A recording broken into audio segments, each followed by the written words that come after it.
अस्सलाम वालेकुम जी, कैसे हैं सब। उम्मीद है कि सब ठीक ठाक होंगे और बहुत खुश होंगे। तो आज सुबह नाश्ते के फ़ौरन बाद जो है वो भाई गया था सब्ज़ी मंडी, और कुछ चीज़ें थीं जो मामा ने मंगवाई थी भाई से, और साथ ही जो है वो साग भी लेकर आया था। और इस मौसम में साग सब बना रहे हैं और बहुत ही अच्छा इस मौसम में साग लगता है। और सरसों का साग हो और साथ मकई की रोटी हो और सुबह नाश्ते के वक्त जो खाए वो बहुत ही मज़ा आता है। तो अब जो है वो मेरी मामा और मैं दोनों साग बना रहे थे। मामा जो हैं वो मुझे साग बनाकर दे रही थी और मैं कटिंग बोर्ड्स के ज़रिए इसको काट रही थी। और सरसों का साग था, फ्रेश साग था, और इसमें से जो सरसों की असली खुशबू होती है वो बहुत ही आ रही थी और बहुत ही अच्छा ये जो फ्रेश साग था वो है। और अब मैं इसको मोटा मोटा काट रही हूँ क्योंकि बाद में इसने आपस में जो है वो ब्लेंड ही होना है। और ये देखें प्यारा सा फूल साग में जी, ये सरसों का साग है और इसमें से जो फूल है इसकी असली निशानी है सरसों के साग की।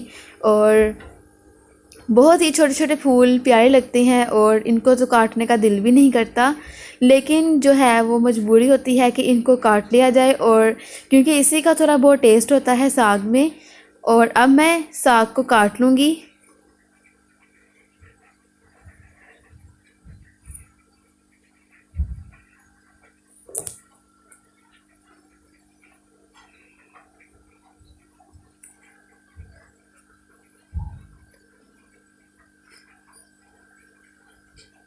तकरीबन 2 से 3 किलो के करीब ये साग था। और उसके बाद जो बाथू होता है साग में बहुत ज़रूरी होता है, इसके बगैर तो साग बिल्कुल भी नहीं होता। और इसके बाद हमने बाथू बनाया था। और दोपहर के वक्त ये चिकन पुलाव कहीं से आया था, हमें किसी के घर से आया था। तो चिकन पुलाव जो बहुत ही देग का बना हुआ था और बहुत ही मज़ेदार था, खुशबू बहुत अच्छी सी और खाने में भी बहुत अच्छा था।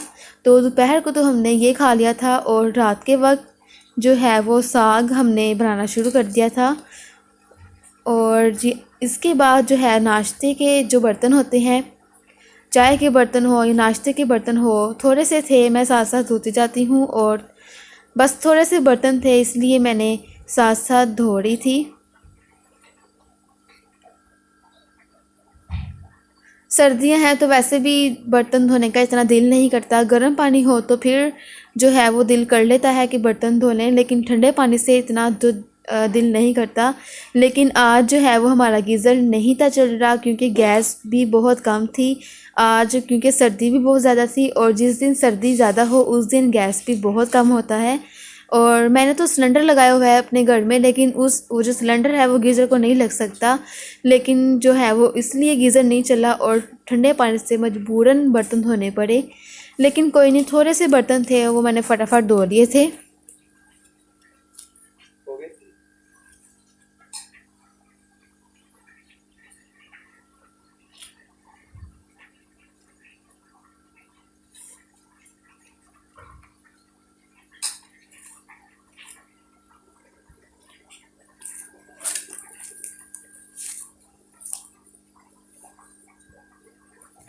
और जल्दी से मैं बर्तनों का काम ख़त्म करूँगी क्योंकि मुझे आगे भी बहुत से काम थे जो करने थे।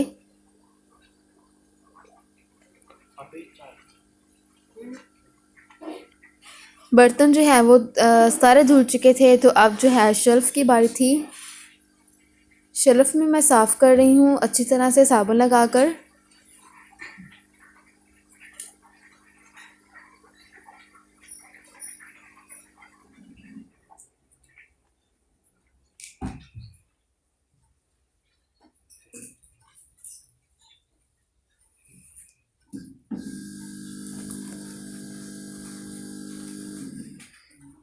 और सारा काम मैंने किचन का काम ख़त्म कर लिया था। किचन बहुत ही अच्छा लग रहा था। और जब बर्तन धुले हों और कोई भी काम ना हो करने वाला तो दिल बहुत सुकून भी होता है। कोई मतलब कोई ऐसा कोई बात नहीं होती कि अभी ये भी काम करना है, अभी ये भी काम करना है।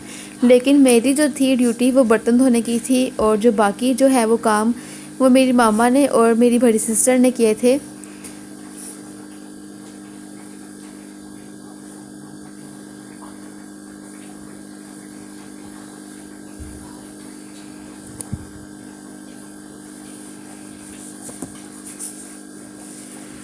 और जो साग है मैंने आपको जो शुरू में दिखाया था उसको हमने अच्छी तरह से 3 से 4 बार धोया था, क्योंकि साग बहुत गंदा था। और इसमें जो धोने की मेहनत है वो सबसे ज़्यादा मेहनत है। इतनी मेहनत इसको पकाने में नहीं जितनी इसको धोने में मेहनत है, अगर साग ज़्यादा गंदा हो। और धोने के बाद अच्छी तरह से बाथू को, साग को, और इसमें पालक भी जाती है, उस इन तीनों चीज़ों को अच्छी तरह से धोकर पका लिया था। और ये देखिए आप, देचकी में हमने एक कतरा भी पानी नहीं डाला।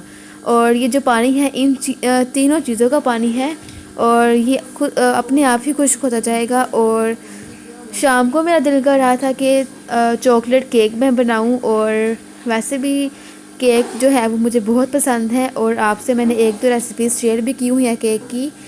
तो इसके लिए मैं milky cake, chocolate milky cake बना रही हूँ। तो इसके लिए 2 अदद मैंने अंडे लिए हैं, उसके अंदर 7 से 8 टेबलस्पून मैंने पाउडर शुगर ऐड की है, और अच्छी तरह से मिक्स कर लूँगी।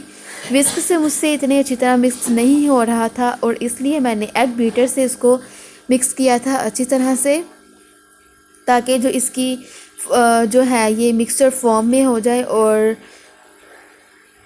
कलर भी इसका चेंज हो जाए।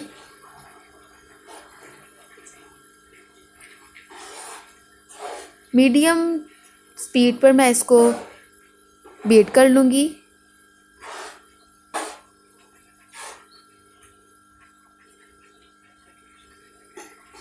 और बीट हमारा हो चुका है मिक्सचर। इसके अंदर मैंने 7 से 8 टेबलस्पून ऑयल ऐड किए थे, कुकिंग ऑयल जो हम रेगुलर यूज़ करते हैं।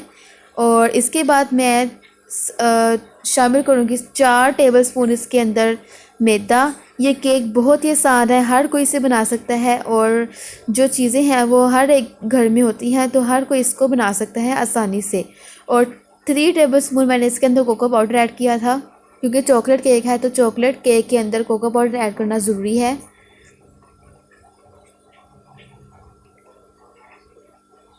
ये जब केक बनके तैयार होगा बहुत ही सॉफ्ट होगा, और बहुत ही जो अंदर से फजी केक होगा।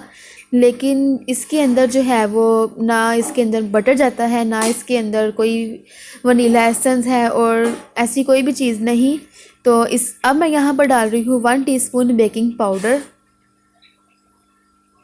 और 1/4 टीस्पून मैं इसके अंदर नमक शामिल करूँगी, तकरीबन 2 चुटकियाँ। और यहाँ पर जो है मेरे पास हाफ़ कप दूध है। दूध मैंने इसके अंदर जो डाला है वो मुझे कम पड़ गया था। ये अब मैं इसको अच्छी तरह से मिक्स कर लूँगी, और मिक्स करने के बाद थोड़ा सा दोबारा दूध डालूँगी। और अगर केक का जो बैटर है वो हमारा जितना पतला होगा, केक हमारा उतना ही सॉफ्ट होगा। और केक का जो बैटर है वो हमारा अगर हार्ड हो गया तो मतलब केक भी हमारा जो है वो सख्त तैयार होगा। इसलिए मैंने केक के बैटर को बहुत सॉफ्ट रखा था। और दूध डालने से स्पेशली ये होता है कि केक बहुत ही ज़्यादा सॉफ्ट बनता है, सोक करने के बगैर ही वो सॉफ्ट बन जाता है। तो यहाँ पर जो है वो मैंने दूध तकरीबन हाफ़ कप से भी कम इसमें शामिल किया था। और अब मैं इसको दोबारा अच्छी तरह से मिक्स कर लूँगी। बस हमने ओवर मिक्सिंग नहीं करनी, और ओवर मिक्सिंग से ये होगा जो केक है वो हमारा हार्ड हो जाएगा। ये सब चीज़ों का ख्याल रखना बहुत ज़रूरी होता है। और अब मैंने सांचा लिया है नॉन स्टिक, उसके लिए मैं बटर पेपर काट रही हूँ, और उसकी शेप के मुताबिक। और इससे ये होता है कि जो केक है वो आसानी से बाहर निकल आता है। अगर आपके पास बटर पेपर ना हो तो आप ऑयल की ग्रीसिंग करके मैदा 1 चम्मच लें, और सांचे में चारों तरफ फैला दें, नीचे बेस पर फैला दें, ऊपर चारों तरफ फैला दें, तो केक हमारा आसानी से बाहर निकल जाएगा। तो बटर पेपर मेरे पास था तो मुझे इतनी मुश्किल नहीं हुई। और जो है अब केक का मिक्सचर मैं इसके अंदर डाल दूँगी।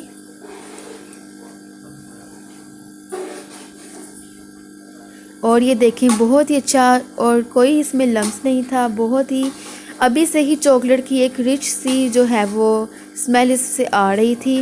तो 30 to 35 मिनट के बाद जो है वो केक हमारा तैयार हो चुका है। और ये देखें कितना सॉफ्ट केक बना है, और बहुत ही इसमें से अच्छी जो चॉकलेट की एक अपनी जो स्मेल होती है वो आ रही थी। तो अब मैं कांटे की मदद से इससे सुराख कर लूँगी। और अगर आपके पास कोई शाशलिक स्टिक हो, या कोई आप फोक से भी कर सकते हैं, लेकिन मैंने जो है वो फोक से भी किया था और शाशलिक स्टिक से भी किया था। किनारों में हमें जो है वो केक को सोक करने के लिए किनारों में मैं जो है वो कर लूँगी अच्छी तरह से। और यहाँ पर मैंने आधा गिलास दूध लिया था, उसके अंदर मैंने डाला था 2 टेबलस्पून पाउडर शुगर। और ये जो है चॉकलेट, डार्क चॉकलेट ली थी मैंने। इसके अंदर मैंने थोड़ा सा दूध शामिल करके इसे माइक्रोवेव कर लिया था और ये मेल्ट हो गई थी। तो यही चॉकलेट का 1 चम्मच मैंने दूध में डाला था और दूध जो है वो चॉकलेट मिल्क बन चुका था। तो इससे जो है वो अब हम केक को सोक करेंगे, जिससे हमारा केक सॉफ्ट तैयार होगा और बहुत ही जो खाने में अगर हम बाइट लेंगे मुंह में तो केक जो है वो हमारा मुंह में घुल जाएगा, बहुत ही अच्छा बनता है। बेकरी से अच्छा केक हम घर में भी तैयार कर सकते हैं। ज़रूरी नहीं होता कि हर चीज़ हम बाहर से लाएं। ज़रूरी ये होता है कि जो चीज़ हमें नहीं बनानी आती वो हम पहले सीखें बनाना और इसे घर में भी ट्राई करें। तो मैंने भी ये किसी से भी नहीं सीखा, मैं बस यूट्यूब से या किसी से भी रेसिपी पूछती हूँ, देखती हूँ, उसके बाद घर में खुद ट्राई करती हूँ तो वो माशाल्लाह से जो रेसिपी है वो अच्छी बन जाती है। और साथ ही मैंने चाय भी रखी थी क्योंकि केक के साथ चाय अच्छी लगती है। तो अब जो है वो मैंने आपको पहले दिखाया था चॉकलेट के अंदर दूध डाल के मैंने माइक्रोवेव जो की थी, वो चॉकलेट इसके ऊपर डाल रही हूँ। और जो चॉकलेट केक हमारा तैयार हो चुका है। यकीन करें कि चॉकलेट केक बहुत ही सॉफ्ट बना था और देखने में, खाने में बहुत ही अच्छा लग रहा था। बहुत ही, मैं अब कुछ भी और मज़ीद नहीं कह सकती इस केक के बारे में। आप ज़रूर ट्राई करना और मुझे कमेंट्स में बताना कि आपका ये केक कैसा बना है। घर वालों को बहुत पसंद आया था और आप भी ज़रूर बनाना, घर में ज़रूर ट्राई करना। और अगर आपको ये मेरा व्लॉग पसंद आया है तो मेरे चैनल को सब्सक्राइब कर दें और अपना बहुत सा ख्याल रखिए और मेरी वीडियोस को फुल वॉच किया करें। और जी, अल्लाह हाफिज़।